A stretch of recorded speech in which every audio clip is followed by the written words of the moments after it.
Hey, billionaire is advising his daughter. Poor man, they complain. Now, this is some people's reaction to Otedola's advice to his daughter Temi recently at her wedding. And if you missed it, here's a recap. One thing I'll advise you to me is you have to succumb to the whims and caprices of your husband. Okay? He's your husband, he's your boss. There's no more dad, you don't call me up. So, This advice, it generated a lot of reactions from people. On one hand, some people are like, absolutely not. For what? This is slavery. What kind of advice is this? How dare he say such a thing?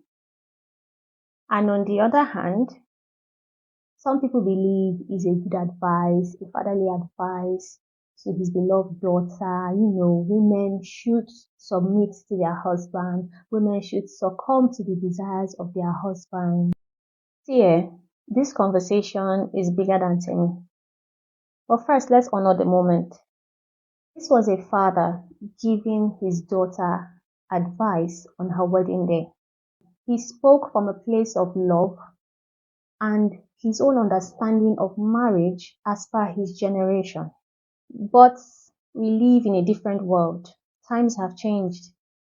And for the modern woman, just like yourself, marriage should be a partnership. But it is one that needs strategy because we have to be wise.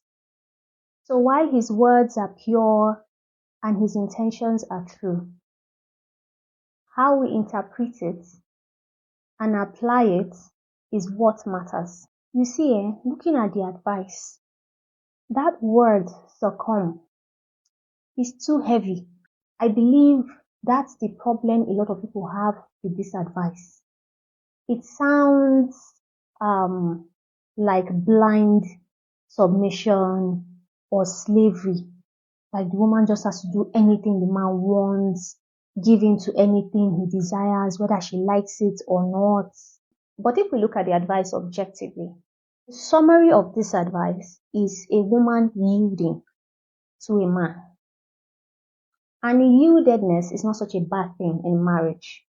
In fact, with strategy, yielding is not a weakness. Because what is yielding? Think about it like Lagos traffic.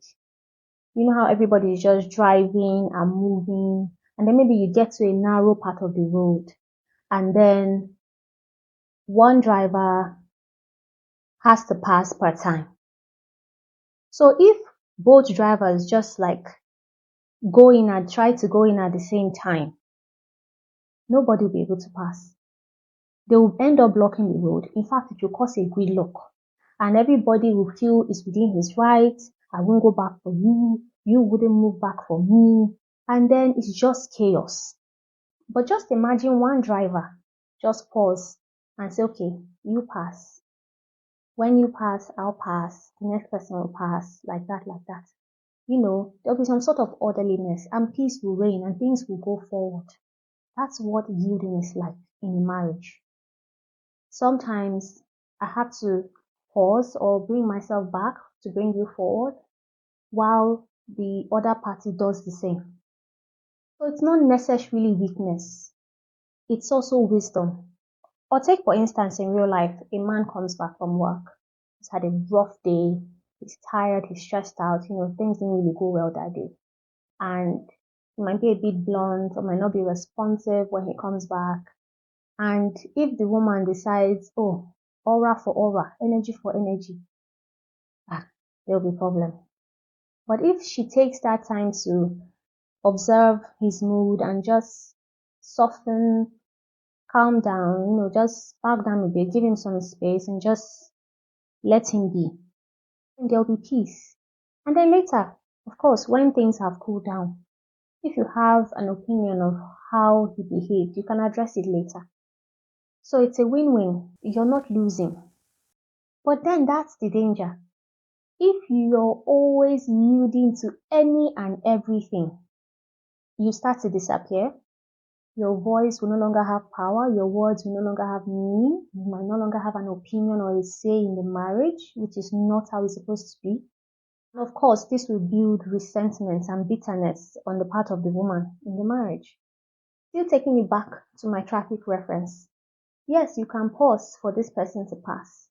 But if you're always the one to pause for every reckless driver that puts head, even if it's illegal driving, even if he just did one way and came and entered and just blocks you, everybody will be passing and you will just be there.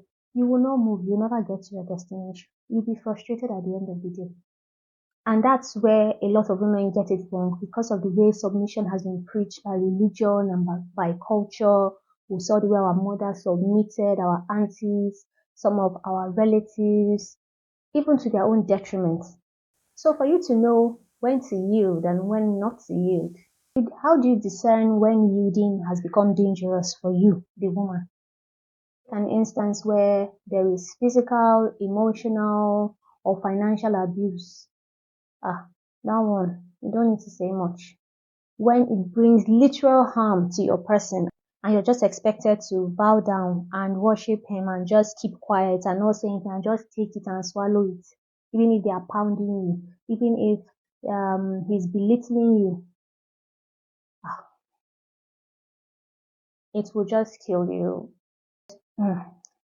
There's no telling how long you can survive that marriage.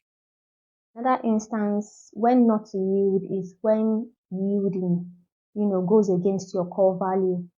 This is where I would say as a woman, this is where self-mastery comes in. Because you should have known yourself well enough to know what are your values, what are your principles, what are your beliefs, what are the things that, are a no-brainer for you. So if yielding means, maybe lying, cheating, or doing something illegal for your man, and no, this is against what I believe, this is against what I know to be true, you don't have to yield in that case. Don't go and yield and put yourself into trouble. Another good instance of when not to yield is when yielding erases your voice. You no longer have an opinion in the marriage. You don't have a voice. You can't say anything. I mean, it's a partnership. It's not a dictatorship. So you should have a say. You guys should be able to talk things out while you come to a conclusion, hear each other out. So if you're always being silenced, he doesn't listen to you, doesn't take your word or your advice at all. So please, submission is not a license to suffering. Don't let culture, religion, or any advice from anybody make you to succumb to what will destroy you or keep you silent even when there is harm. So the key thing is knowing when to bend and when to stand tall. Because if you don't discern between the two, you either become a doormat or a constant fighter. By all means, yield. It doesn't belittle you as a woman. It is just submitting to yourself, to that person you have accepted as leadership over you and your household. And of course, if you made the right choice, you shouldn't have a problem submitting or yielding to a man because you picked the right person, you picked a wise person, you didn't pick the person that will destroy you later. So have you ever had a case in your marriage or your relationship where you were stuck between yielding and submitting to the man, or revolting and rebelling and saying, no, I'm not going to take that? Please share it with us in the comments so that we can all learn and we can all discuss it. And please, as always, if you got any value from this video, join this beautiful family and use your elegant finger to hit that subscribe button, like this video and share it with friends so that we can all, learn. Thank you for watching and please watch the next video.